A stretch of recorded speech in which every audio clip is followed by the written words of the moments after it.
wherever you are, hope you are blessed and doing safe. Ladies and gentlemen, greetings, family.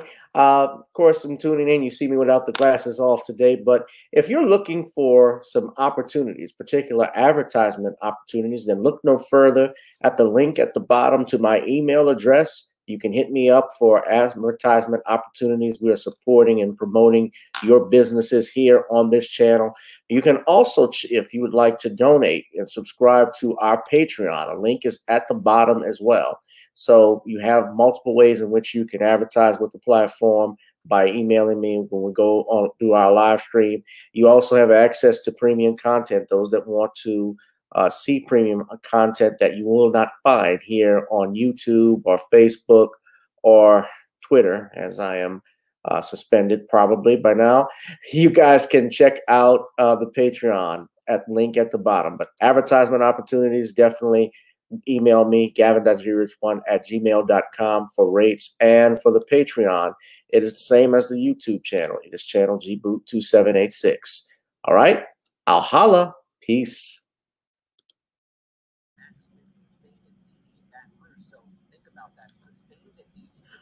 This isn't a normal show, guys. Not a normal day for me.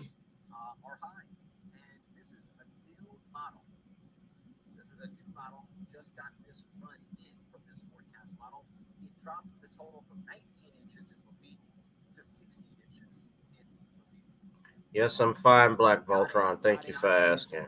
We're still talking a significant flash flood threat. Areas within the shaded area in yellow indicates 10 to 15-inch rainfall amounts possible over a large section of both the South Shore and the North Shore, in addition to the tornado threat. Here's a look at what we've been seeing. I got out. I've been showing this graphic all morning. You can see that.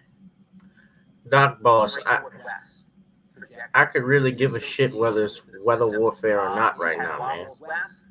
What difference does it make? Yeah, they could be making weapons about it. That's not why I'm here. Regardless, hurricanes have been around for a long time, man. What difference does it make right now? What that means to me, and I'm away from my home. If they created the hurricane or they didn't.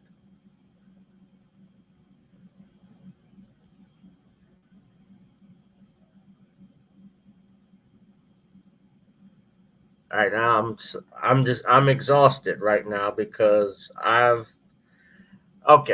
sharing only this is the weather report, and I'm only sharing what's going on right now in New Orleans. So I evacuated with my family to Texas. I'm in Dallas right now. So the latest update from the National Hurricane Center should have another update from them.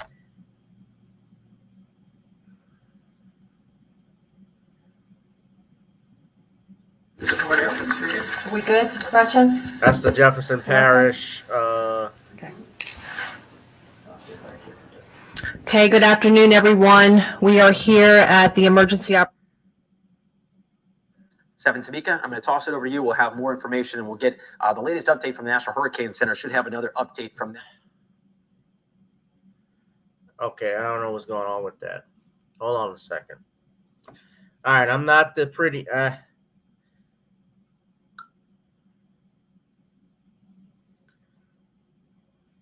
I don't know what happened here.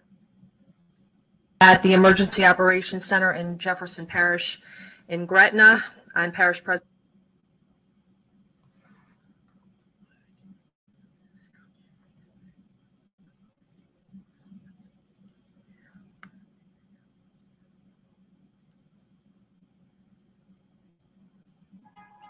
All right, I don't know what happened with the video.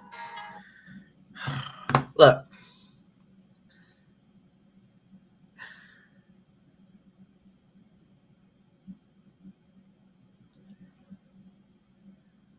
All right. I'm not in the best. I know I'm not at my best appearance, but even in my worst appearance, I still look good. But it is me. I just want to let you guys know I'm doing fine and safe. Just so everybody that may be interested, I have people hitting me up on Facebook, people that were hitting me up on Messenger. asking me if I made out okay. I'm doing fine right now, except I'm just exhausted. Um, this is 15 years after the anniversary, 16 years, excuse me, to the day of Hurricane Katrina. And when I was packing for this storm, I was having flashbacks. And if you're not from New Orleans, may not understand this. But, the sense of making sure I packed everything from my clothes to my meds to pictures. That was the first thing I grabbed was my pictures and my videos because, those things can't be replaced. Pictures of your family members. My mom tells me the story, especially when Hurricane Betsy came to New Orleans. Then that was actually the last storm that directly hit New Orleans, except from last year. Last year was Hurricane Beta that hit us directly, but that was a category 2. We stayed for that. But Hurricane Betsy was the last storm really that impacted New Orleans directly, like actually hit New Orleans. Katrina didn't hit New Orleans, it hit the Gulf. And to this day, this is the anniversary of Katrina. And Hurricane Ida apparently went west of New Orleans. And this actually can cause even more damage because the way that the storm works is that the northeast quadrant of the hurricane, which is the northeast quadrant of the eye wall, is the worst part because as it moves ashore and it turns in that counterclockwise motion, water is being pushed down into the lake and water is also being pushed up into the lake, especially when it's rotating, moving. So you're getting hit from 2 different sides, all in between, depending on how fast the storm is, but just think of that for hours on end. Imagine if this shit was stationary. Now, so far, I've checked on my house. It looks like everything is okay as of right now, but when the storm goes to the North Shore, meaning it's going to go back northeast, that may be a problem. So I don't know just yet. And yeah, I still believe that something nefarious happened with Katrina with those levees. Yeah, I still believe that. And I did a live stream on the anniversary last year about Katrina. And there are videos, some documentaries you could watch, especially when I covered my book. And you all should go check out my book that I wrote here. I'll share it with you. Hold on a second.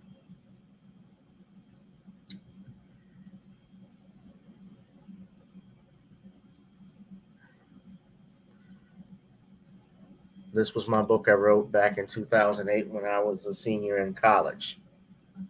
Eyes have not seen, ears have not heard. And 2.5 years of research compiled into that. And I interviewed countless people that were there during Katrina. I interviewed Dick Gregory. I might go ahead and just upload that so y'all could hear and see the video I did back in my apartment with Dick Gregory. I had him on the phone. We were talking about Katrina and the hurricane and Martin Luther King, Malcolm X, a whole bunch of things. Shout out to you, Judah Queen. Right. And the Mississippi River Gulf Outlet. Now they have the locks on the levees now. I mean, they built a wall that will protect the water from coming up through the Mississippi River Gulf Outlet. The only problem is that you can't do anything about Lake Pontchartrain either. You're absolutely right, Black Voltron. The water's going to come in from the lake. Now, some parts of New Orleans East may not flood like Chef Highway, but other than that,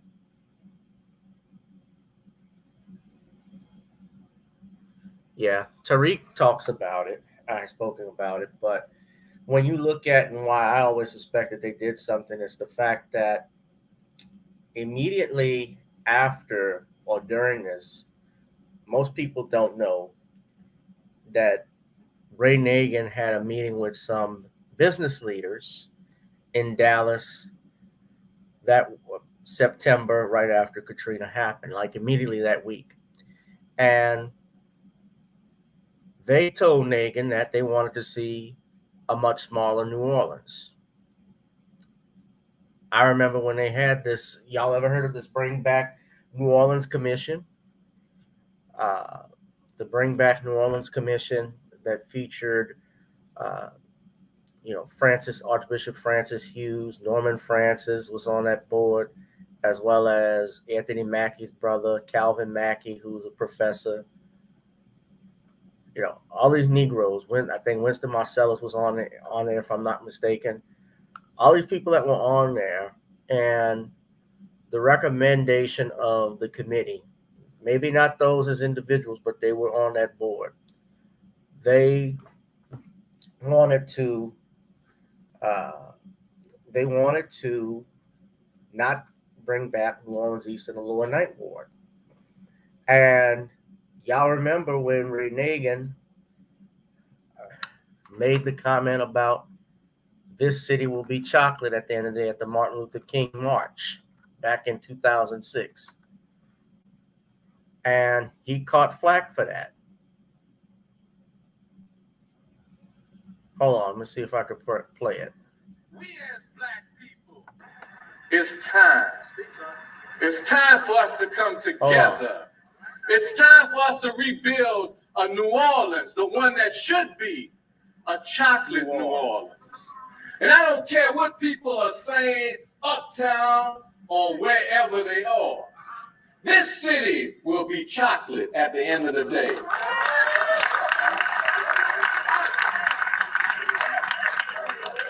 This city will be a majority African American city. It's the way God wants it to be.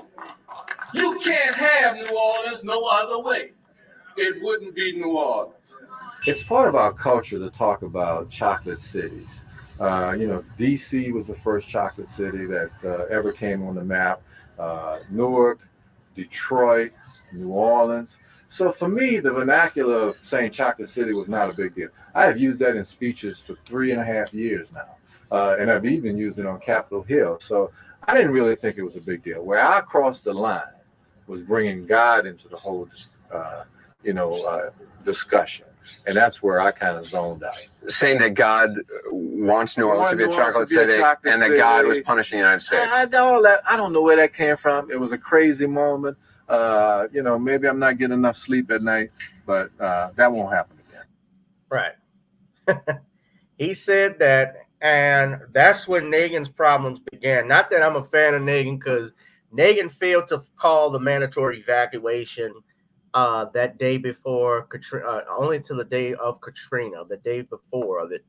And the reason why he didn't was because there were conventions going on in town. You guys can look that up in my book. I documented that. There were several conventions. That information, too, was provided to me by Brother Carl Galman, who is an OG of civil rights activism and research. I got to check on him and see where he's at. Hopefully his family had evacuated. But yeah, I remember that.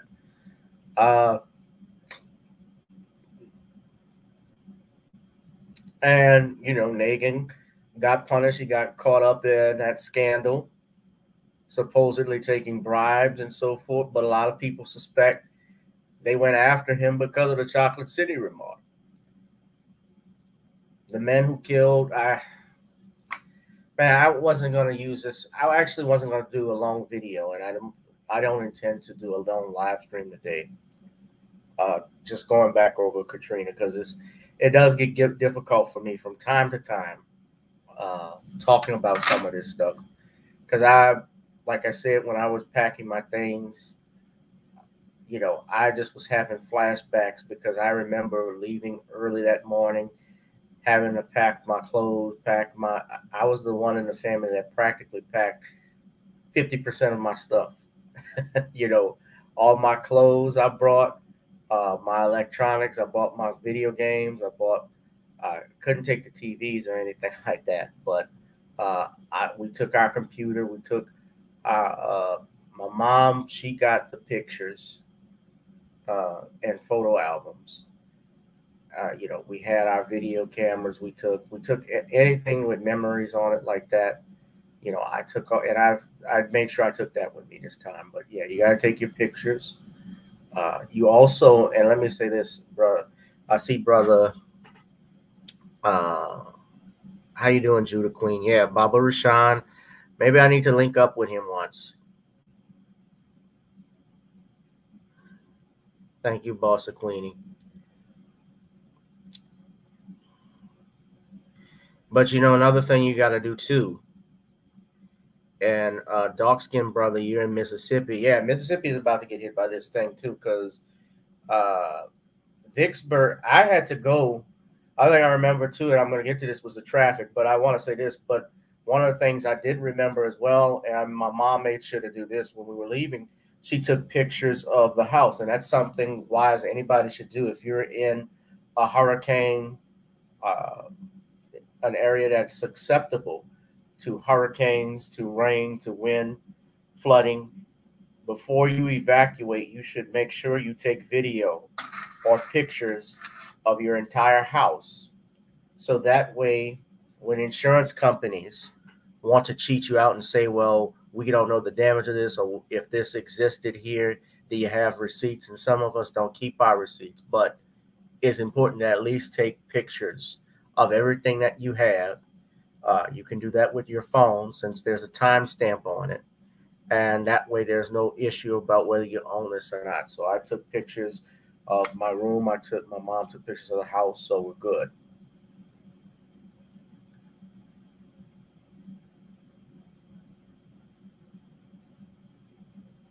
But going back to the traffic jam stuff, I remember traffic was bad this time around going I-10. People will go, see, this is another problem too. And this is another thing that reminds me of Katrina, being on the traffic being gridlocked. During Katrina, they authorized contraflow. They didn't do it this time with Ida. The mayor, and I watched her on Friday night say, TD Cantrell say that she was not calling a mandatory evacuation, claiming there wasn't enough time. And I think that I know people that work in her administration, so I'm trying to preface my comments. But I think this was complete utter bullshit, that a mandatory evacuation was not called in. Somebody ought to be called out. Whoever works on that emergency management team ought to be called out on it. Because for a whole week, we've seen this storm, and it did kind of pop out of nowhere. But whenever a storm enters into the Yucatan, the Gulf, you should be on high alert. And these are lessons that have not been learned since Katrina. And even with Katrina, they had advanced information about how bad the storm was going to be. They had mock hurricanes like Hurricane Pam, which went over the damage, the extent of damage that would happen in the New Orleans area, how much money was needed, how much damage was going to be, the casualties that were lost, the people that weren't able to evacuate, how many people would not be able to evacuate. They knew all of this stuff.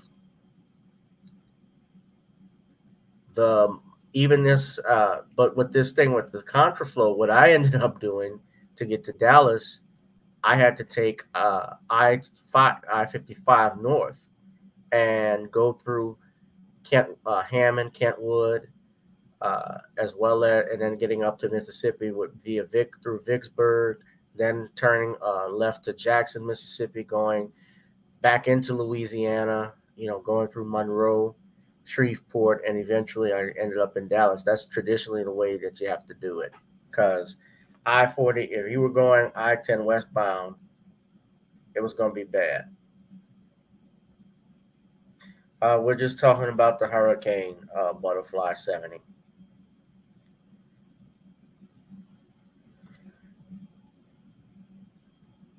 And to this point, guy, I'm actually just flat out exhausted. Like I don't want to do anything. This is kind of a mini vacation, but not really. But it's a vacation where I'm exhausted just from all of them driving I had to do. National Guard here, working in conjunction with our West Bank Volunteer Fire Company. So with that, I want to introduce our Fire Services Director, Mr. Brian Adams. I'm trying to see if they had any more information. Thank you. As the parish president said, tomorrow morning at daylight, we will get out and assist the other departments across the parish with clearing streets. So you'll see us out with chainsaws and so if you're just tuning in, we're talking about Hurricane Ida. Hurricane Ida has made landfall here in Louisiana. It is a Category 4 storm. We will set up an area in the feet as of right now, just in case the water came up, and we'll need to rescue people out of homes or whatever may happen in the feet. So along with the National Guard's office and our firefighters on the West Bank, as well as some of the members from the East Bank, we'll hit the ground ready to go tomorrow morning for those rescues. So with that, I'll stay inside as everyone else has set up here today. I mean, stay inside, give us time to get out there tomorrow and do what we have to do. Thank you. Okay, obviously our council members is the governing authority in Jefferson Parish. We're very nothing more to report on it right now. Working with us, their staffs are out. They've been out all morning. So with that, our council chairman, Councilman Scott Walker, will address you, followed by Councilman at Large for Division B, Ricky Template, and then Councilman for District 2, Dino Bonanno, and then Councilman for District 3, Councilman Byron Lee. Thank you very much, Madam President. I'll be brief. Again, there's not much more that I can say today that I haven't said the past 2 days, except to repeat a couple of things. Here at the EOC in Gretna, we get a nice snapshot of what's going on in the parish. And what we see right now, as you've heard, is that Grand Isle and Lafitte are dealing with a lot, and they're going to continue to deal with a lot. And what they're dealing with now is going to affect us later in the day. So while it might not look terrible outside in Upper Jefferson right now, it will be terrible at some point in the day. So do not think that because this has made landfall and you're seeing Grand Isle and Lafitte get hammered, that you're Grand not Isle always gets hammered as well. It is coming, and conditions will quickly deteriorate in Upper Jefferson Parish as the day moves on. We are here at the EOC. My fellow council members have been on the phone and on the internet and answering emails and monitoring social media, and that's what we're here to do. So if you have problems, contact us. We're here, we're listening, and we're ready to help you get through any troubles that you may have. But this is far from over. As Mr. Adams said, please stay inside. Don't make it more difficult on our first responders, and please stay safe. Thank you. Okay. Thank you, Mr. Chairman. He spoke on behalf of our council members. As I mentioned, Councilman Edwards, I've been in touch with him in District 1, Councilman Van Rankin and Councilman Impastato on the East Bank, and they really should not be coming over to the West Bank right now. It is not safe conditions. So with that, does anybody have any questions, Rena? That's the parish president of Jefferson speaking right now. It's difficult. No, we were in touch with our firefighters in Grand Isle. We were glad that we were still in touch with them, but everybody is inside, so it's a little bit too early to understand what's going on. Mayor Carmadel told me last night that in addition to just the first responders that are on the island, he thinks that, a total of 40 people are there, but everybody is, as I said, we're getting requests for rescue, but I do not know the status of those people, and I don't know if even they know the status of those people. The first responders on the island know that yet. All right, I'm going to pause that for a minute, but I want to show you guys something right quick. To answer your question, let me just mute it right quick. It goes to the ads there. So you answer your question on the main roads, still visible. Someone, I don't know exactly.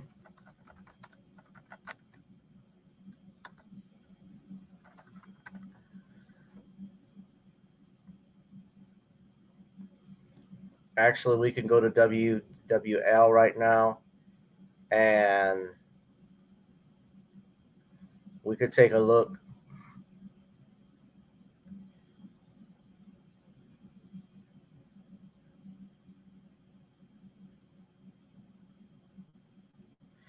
As of right now, I don't hear anything about flooding. Please. If you're talking about Grand Isle or stuff like that, Grand Isle is actually at a low point. It's practically right there on the Gulf Coast, right? The Gulf of Mexico butterfly. So it's like literally right there. Let me see if I can. I'm not gonna be too long, guys. I'm just I'm flat out exhausted. Y'all have no idea. 10 hours driving. And what I was gonna say was that contraflow, which happens in during a storm, all traffic that's going into a city that is under a mandatory evacuation, they will stop traffic from coming in there on the opposite side of the nearest expressway or I-10. So what they do is they'll use, for instance, if you're coming into New Orleans from the I-10 eastbound, that will be closed off, and they will open lanes eastbound so that more people can get out in that direction. And then they can just, from a certain point, exit, they get back on I-10 West. That's what they will do. That was not done during this time. They did it during Katrina, and I remember they did it with Ivan, but we all ended up going north for Katrina. So let me see if I can show.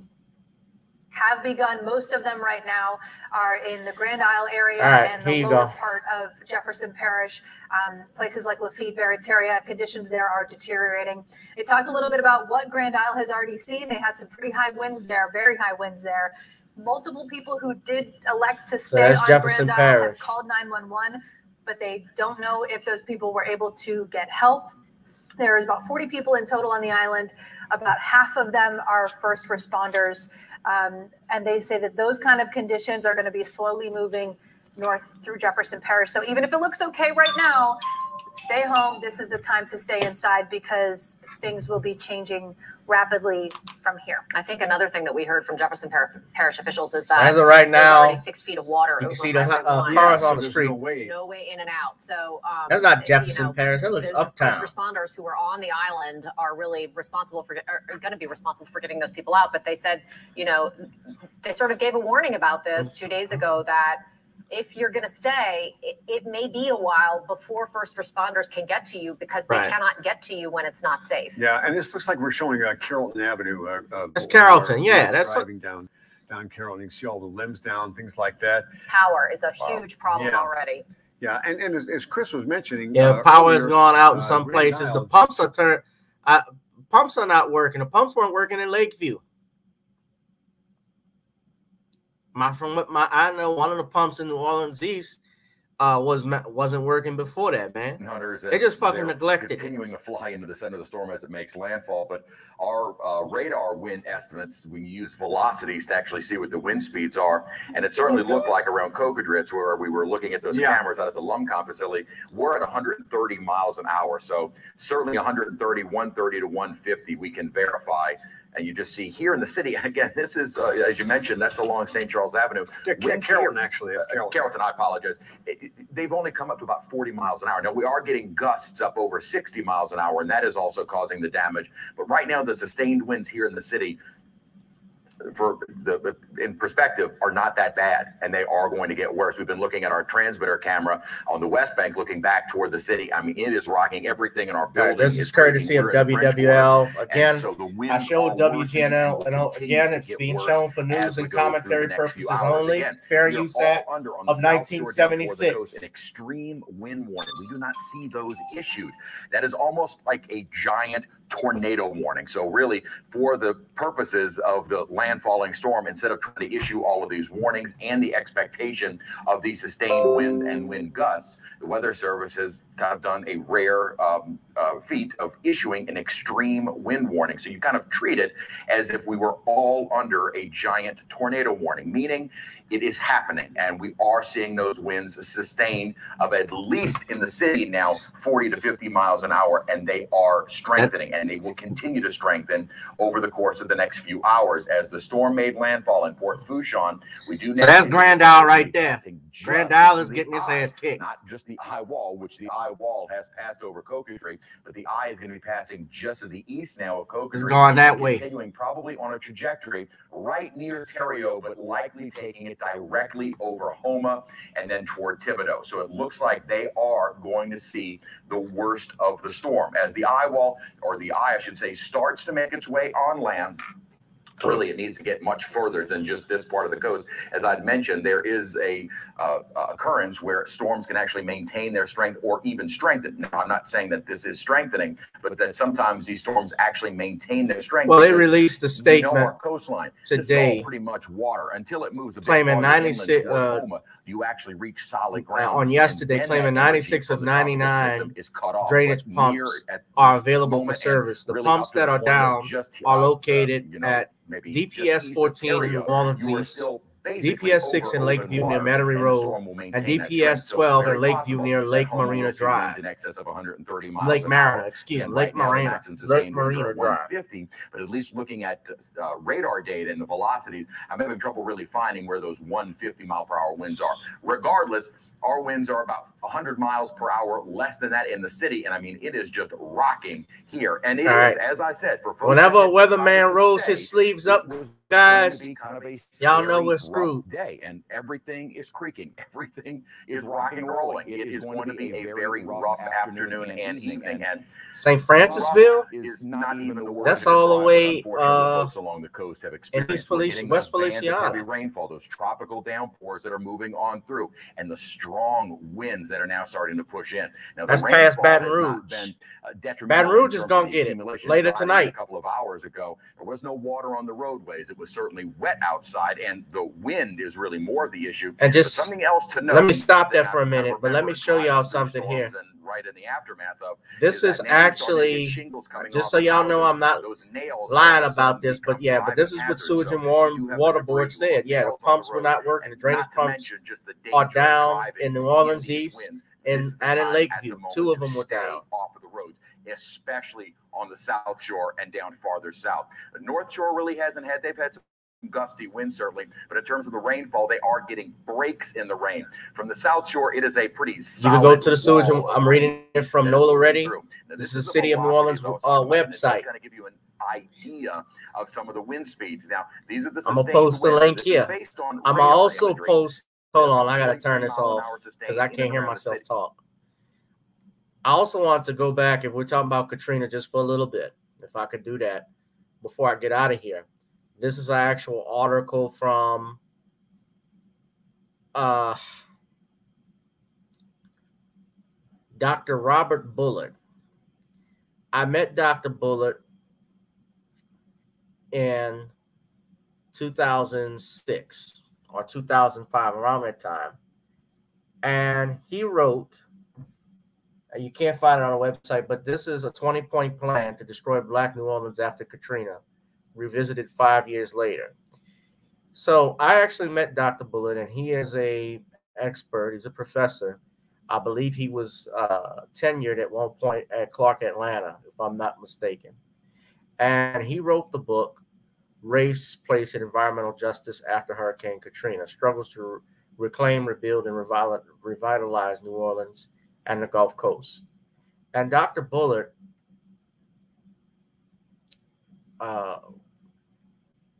sorry, I clicked on it thinking I could go to the book. But he wrote this back in 2005 and talked about how they were discriminating against blacks with regards to that land. And we talked about, when I mentioned earlier, the land grab.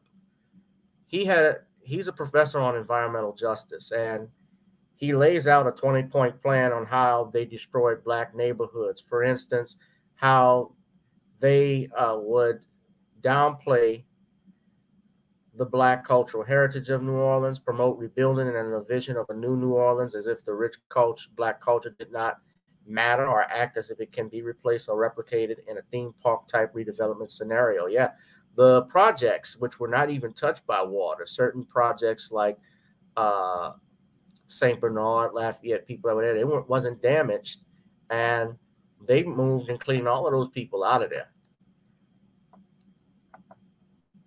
All of it now is mixed income housing. Treatment of mixed income integrated housing is superior to all black neighborhoods. That's one of the main things they did.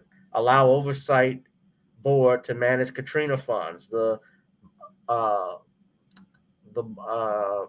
Bring New Orleans Back Home Commission. Not even that. The Road Home. The Road Home Recovery. If y'all remember anything like that, they got caught and sued for racial discrimination. And they found and proved that they were discriminating in how they were giving monies back to blacks in loans, to rebuild your home. They proved this in court. And how they were able to prove it was that they looked by the zip codes. They knew from the U.S. Census the zip codes in the areas where black Americans lived in New Orleans East, the Lower Ninth Ward, so they would limit the amount of money you could get. So we got here, selectively hand out FEMA grants. Yeah, FEMA. Systematically deny the poor and black SBA loans. Award insurance claims using the wind or water trap. Yeah, that happened with my father.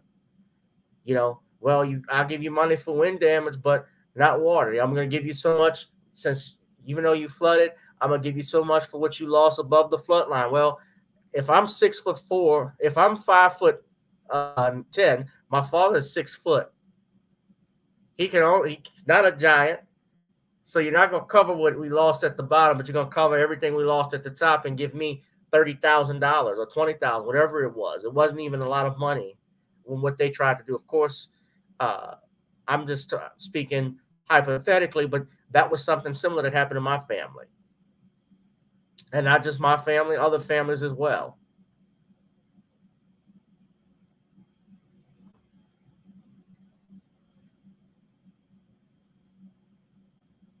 Apply eminent domain as a black land grab. Yep. They wanted to do that. Keep evacuees away from New Orleans. Remember, we had people that were we had evacuees going as far, not just in Houston and Dallas, but we had people going all the way to Hawaii. People being flown to Hawaii. People being flown to Washington, California, Atlanta, everywhere. Everybody was dispersed. Keep them Negroes as far away from us as possible. They ain't gonna mess up us getting this land. And even though it didn't work out the way that they did to a certain degree, they have just been negligent in how they have handled the city of New Orleans. Look at New Orleans East. I've told y'all about this. How bad the area is.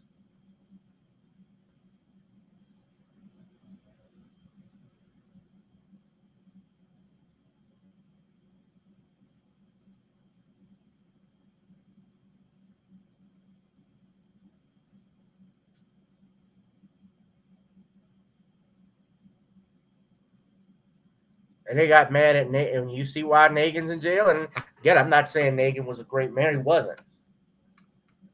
But, he had to fight for that. Yeah, people I know I got family out in, before Katrina, I have family that live out in LA and on the West Coast. Yeah. People that are in Oakland out there, Black Voltron. I'm looking at Black Voltron, and I'm wondering, Voltron, how you know so much about Lake Borgne and Lake Pontchartrain? So I guess you've been talking to your neighbors. If you had people from New Orleans talking about what's going on in Oakland, that live out there in Oakland. Guys, I'm going to continue to monitor everything. I'm going to get ready to get out of here because I'm going to go check on my family. I have the hotel here, but hopefully this thing is not bad. I'm thinking all we're going to get is wind and rain and power outages as of right now. I'm praying that it doesn't get worse, but, I'm not God. And yes, I'm aware of HAARP. Even the word Katrina is a Russian word that means to cleanse. That's where it comes from. So I'm aware of all of that stuff, and I've heard of HAARP, but at this rate, it doesn't even matter. What does it do for me?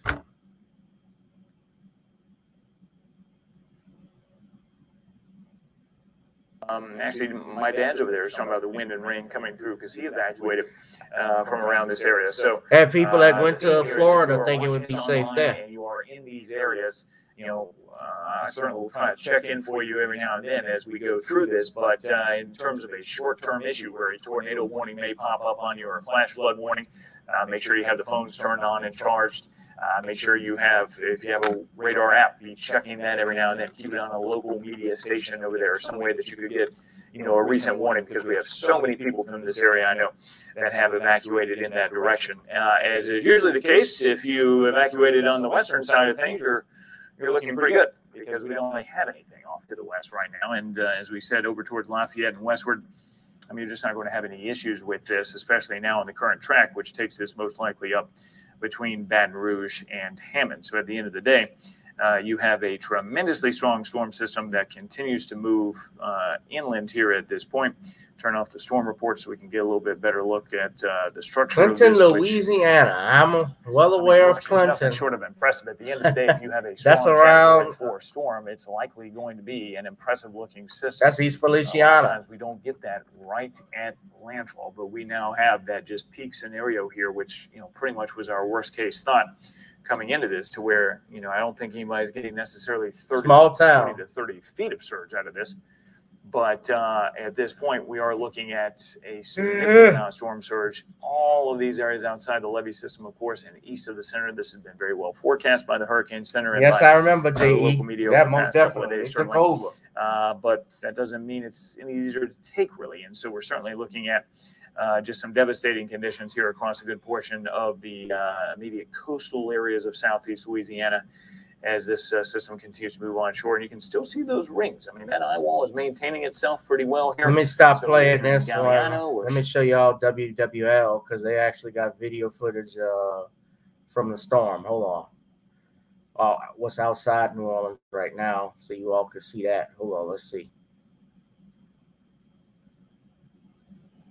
Stay inside until the storm has passed. That's going to continue.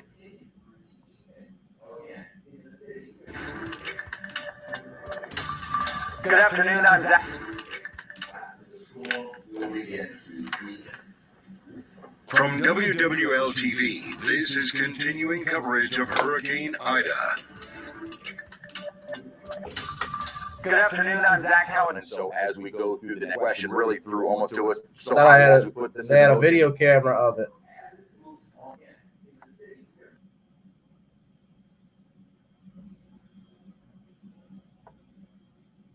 So I thought, drag halfway down a second power line, teetering precariously. We are seeing it swaying with each wind gust.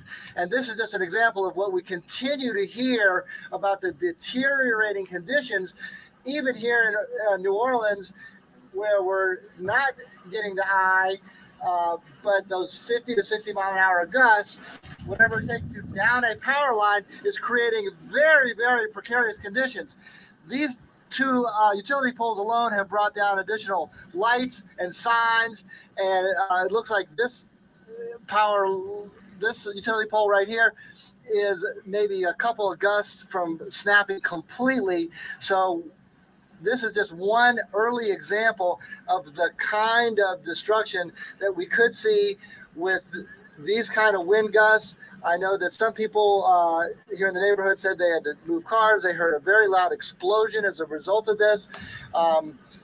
We're parked a distance away, but obviously a warning to everybody: if you see any kind of down power lines, you don't know whether that's a hot wire, by all means steer completely clear of any down power lines in any form. Even if it appears that the electricity is out, that could be a live wire, and extremely, extremely dangerous conditions, as you can see right here on Fifth Street, right off of Carrollton. Back to you guys.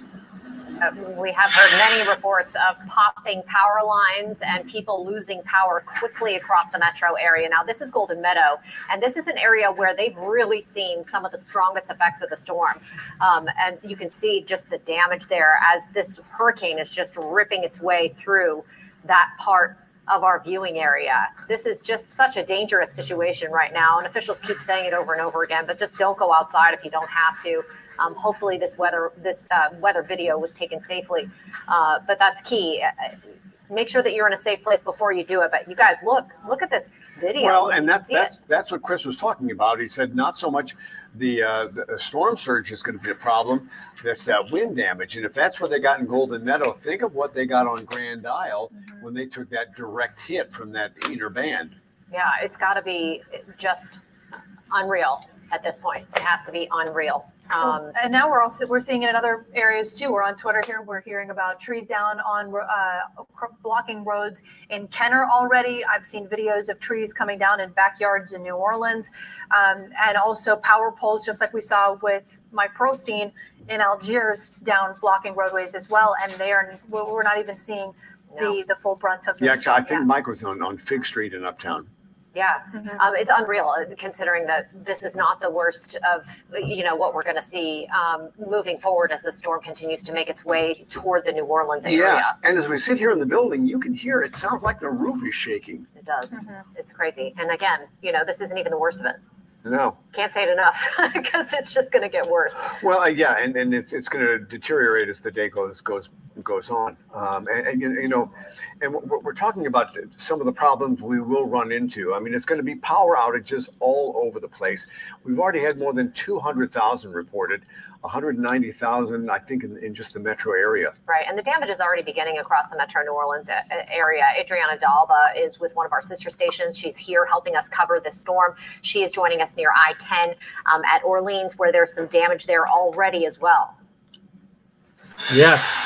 Hey, that's exactly right. You talk about conditions starting to worsen, and let me show you a perfect example of that. We were just getting ready to hop on I-10 heading westbound. This is off of Orleans Avenue, and as we drove onto the entrance onto the interstate, I want to kind of take you through and show you there's just debris all over the ground and just tree limbs falling. But this over here, this is the true issue that we just saw, is this massive right across the entrance to the interstate. So there's no way to get onto the interstate. It's totally blocking this side of the road. We've seen drivers since we got here some trying to go the opposite way and cross over, which first of all, we're out here doing our jobs. We're trying to stay safe, trying to keep people informed, show you what's going on. But people who are out driving, that's the last thing you should be doing right now, is being out on these roads, especially on the opposite side of the road. But that is just one example of those dangerous road conditions that we're starting to see. It's not the only issue, because all around us, including here, just right off of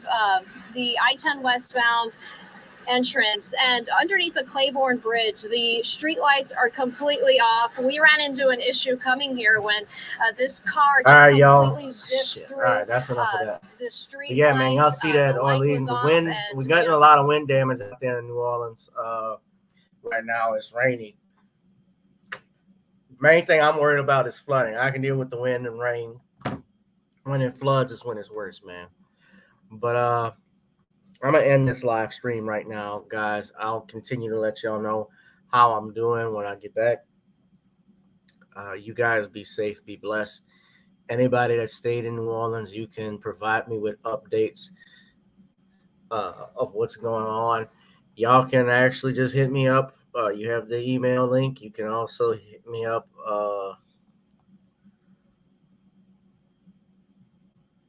Is this thing? Hold on. Testing 1 2. Testing 1 2.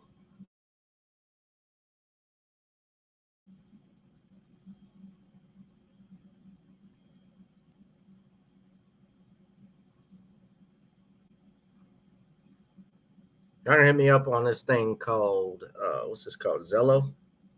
Same number, GBoo2786. If y'all had any questions or anything like that. GBoo2786. I'll be on here if my phone's not working. So y'all just let me know if you want to check up on me. But I'm doing fine so far, y'all. I appreciate it. Yeah, let me go on, check on my family, guys. Y'all be safe and be blessed and enjoy yourselves, all right? I'll holla. Peace.